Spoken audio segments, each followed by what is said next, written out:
నమస్తే and welcome to hit TV. శ్రీలంకతో one day series కోసం భారత ఆటగాడు సంజు శాంసన్ కు అవకాశం ఇవ్వలేదు. అతన్ని టీ20లకు మాత్రం బీసీసీఐ ఎంపిక చేసింది. నాణ్యమైన క్రికెటర్ను తీసుకోకపోవడంపై ఇప్పటికే పలువురు మాజీలు విమర్శలు చేశారు.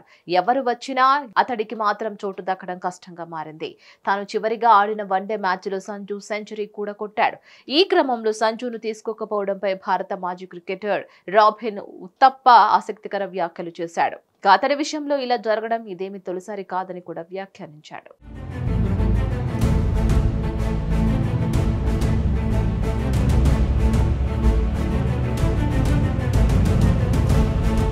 సంజు కోణం నుంచి చూస్తే అతడికి ఇలా జరగడం ఇదే మొదటిసారి కాదు, అలాగని చివరిసారి కూడా కాదు.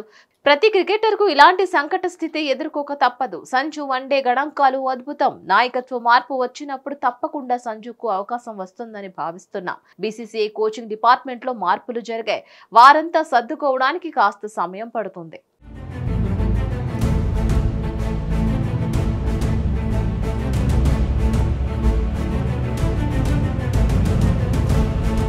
వన్డే జట్టులో చోటు కోసం ఇతర ఆటగాళ్లు పోటీలో ఉన్నట్లే సంజు కూడా ఉన్నాడు. ఇక్కడ సమయం కీలక పాత్ర పోషిస్తుంది. అప్పుడే సంజుకి అవకాశం వస్తుంది. అయితే ఆ ఛాన్స్ ను శాంసన్ ఏమాత్రం వదిలిపెట్టకూడదు. తన సత్తా ఏంటో మరోసారి చూపించాలి. రేసులో ఉన్నానని చెప్పాలంటే మాత్రం బలమైన ముద్ర వేయాల్సిందేనని రాబిన్ ఉత్తప్ప సూచించారు. శ్రీలంకతో టీ20 సిరీస్ జూలై 27 నుంచి ప్రారంభం కానుంది. అయితే తుది జట్టులో ఎవరు ఉండాలనేది ఆసక్తికరంగా మారింది. వికెట్ కీపర్లుగా సంజు శాంసన్, రిషబ్ పంత్ను సెలక్షన్ కమిటీ ఎంపిక చేసింది. ఇటీవల ముగిసిన టీ20 వరల్డ్ కప్ లో పంత్ అద్భుతమైన ఆట తీరును ప్రదర్శించాడు.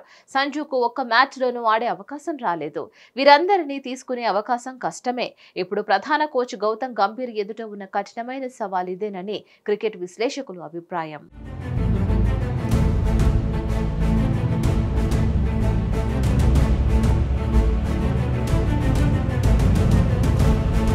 మరిన్ని క్రికెట్ అప్డేట్స్ కోసం stay tune to hit TV.